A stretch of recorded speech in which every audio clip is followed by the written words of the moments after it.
it's a time period that we periodize and define it by the growth of these commercial industries, right? Like the shift from an agrarian society to a mass production industrial society, right?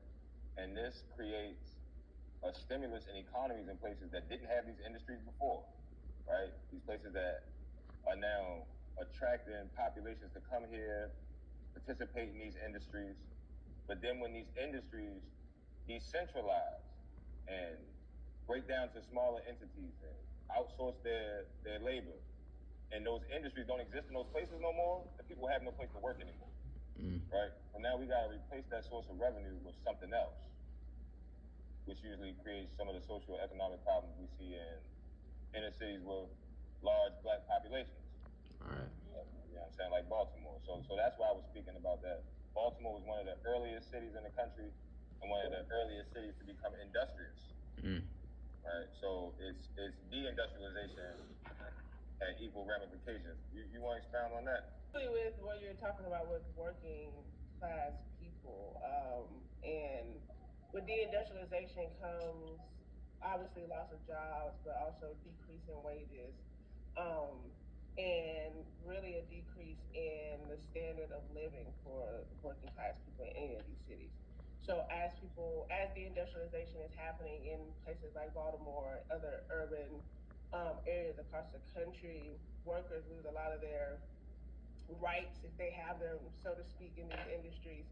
And it breeds a lot of competition amongst the working class, which what I study is how race affects how working people organize amongst each other.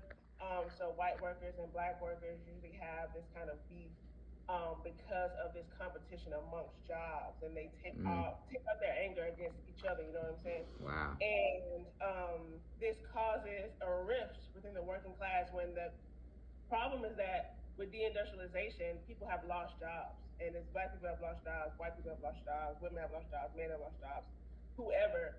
And the enemy in particular is the capitalists or the industrialists that are decreasing wages or are closing up shop in that way, and moving to some other place where it's cheaper to have this industry, or moving to somewhere that is has less regulations or is anti-union in some way, and then that strife ends up becoming a burden on the working class, and they don't organize when their enemy is typically the people who own these companies or even the government and their lack of regulating these industries. And we see that problem in places like Baltimore. I'm from Alabama, in places like Birmingham, Alabama, or Mobile, Alabama, where workers don't collectively bargain or realize that they have the same enemy. So deindustrialization kind of feeds into that rift that we have between people who have a common enemy in the country.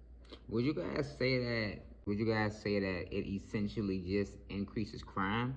Because a lot of times when people lose their jobs, they turn to crime since there's no other way to pay bills or feed their kids. So, what's your thoughts on that? That deindustrialized cities have large crime rates. I can't say that they're not correlated in some kind of way. There are also other systemic factors that make that seem like the most plausible source of revenue for some people in impoverished situations. But there is something to be said about the rate of crime and the prevalence of crime in these cities that have been defined as ones affected by deindustrialization. That's it. That's kind of, I don't want to say it's loaded, but it kind of is. There's, of course, a such thing as poverty-based crime. So in that way, absolutely, like the loss of jobs would encourage people to find other means, and all those means aren't ones that are legal within our society. So with people losing jobs, people losing wages, they will turn to easier means to get money, to get what they need. But I think in a capitalist society, like once as people are, like I said, trying to find the means to feed themselves or their family or whatever it is that they need to do, they will do whatever presents itself to them for the most part. So with deindustrialization or with loss in jobs, of course that's going to encourage people to go out and try to find something to help themselves. But as again, like what I do with studying with doing away of that system, it gets rid of these things that are, you can even argue that are inherently um, based in it. If you're in a Right. system that places people at the very bottom of society, there has to be this class of people who have nothing in order for the very few to have as much as they can, then what do you expect people to do? Right. So you would call yourself a anti-capitalist. Yes, 1000%. Okay, so if you're an anti-capitalist, what economic system do you think will work in America? Um, a few could work, but what I guess the tenets of things that I subscribe to are a communist society, or Mm. a society where the workers own the means of production, where the workers have a say in. We live in a society where people who work at grocery stores. I was a barista for 8 years, and I couldn't afford the coffee that I was producing every day. Or people are working in places where they can't afford the products that they are producing at a mass level. And that only happens when we're in a society that centers profit over people. So an economic system that does not center profit would be better than one that only is concerned with the few making as much money as they possibly can. So with a redistribution of wealth that goes into the class of people that are actually laboring in this country, whichever economic system fits that, and it's closely aligned with that. What inspires you to take on that ideology? For sure. I started doing history. Like I'll make it. It's a longer story, but I'll keep it as brief as I can. I started engaging with history, particularly Black history, at the end of my undergraduate, which I got my undergraduate degree in 2019. And I took this course called the Long Civil Rights Movement, which kind of argues that the civil rights movement isn't only that period from like 1955 to 1965. Right. It extends prior to and afterwards. But what I got into initially was the Black Panther Party, and the Black Panther Party was a Marxist-Leninist party, essentially a communist party. And if you look at people talk about their survival programs all the time, and people talk about their aesthetic. But what really sticks out is their political ideology, which is that if we have the means to provide for our own, then we should do so. It's community control. It's putting power back into the hands of people. It's feeding people. It's clothing people. Right. And the government isn't doing that. Neither are the private citizens who own these corporations, and who are exploiting these people who don't have anything to eat. Like, how are you going to work every day but you don't have anything to eat?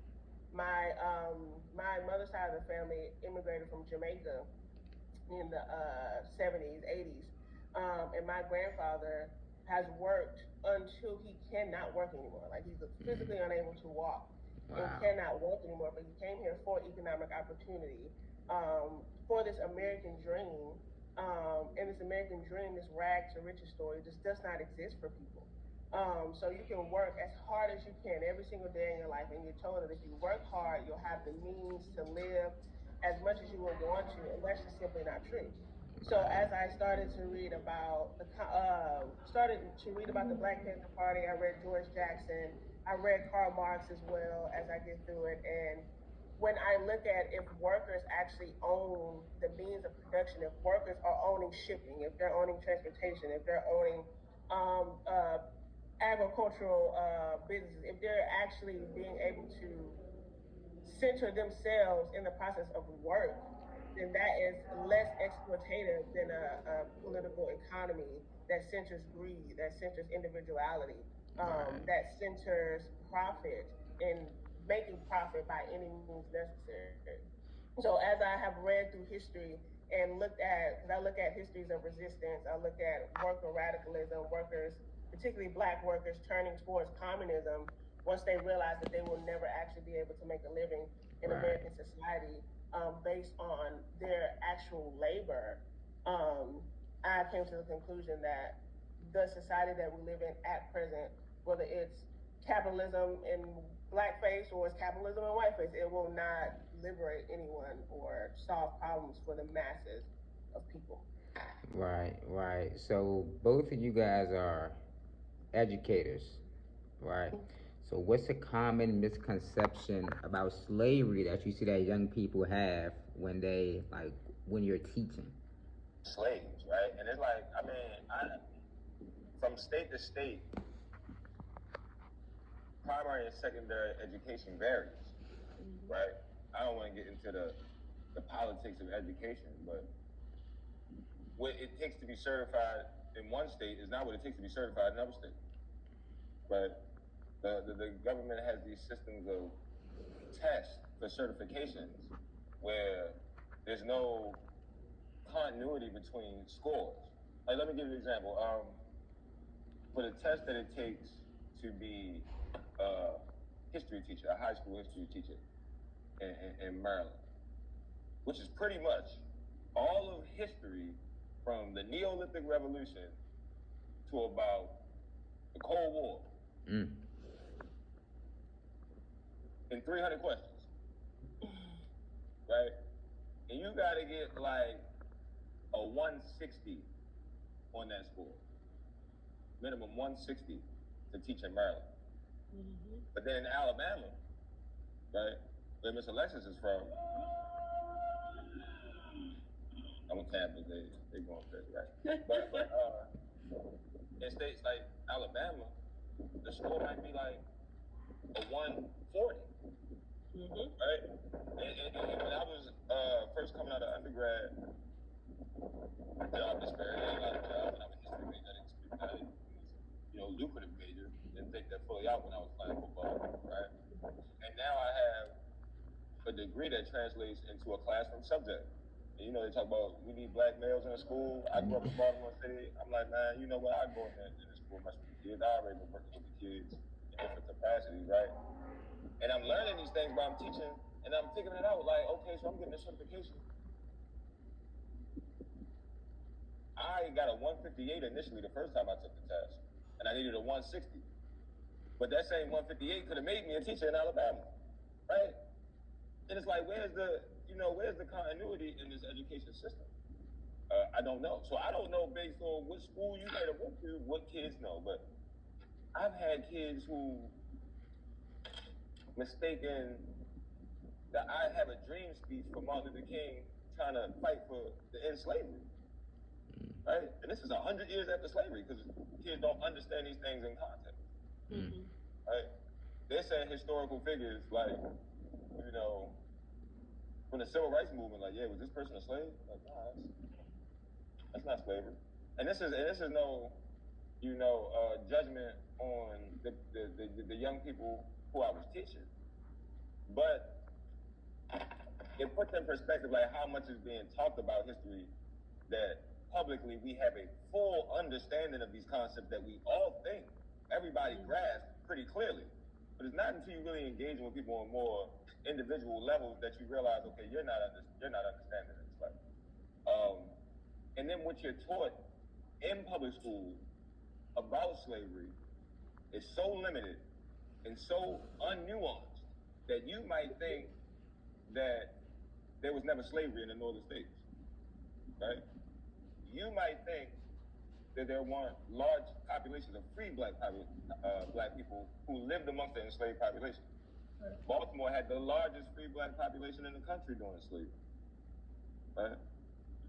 But the state was still a slave state. Right. Right? And I even in my grad program would have classmates who might imply like, sometimes I wonder like, did we do enough?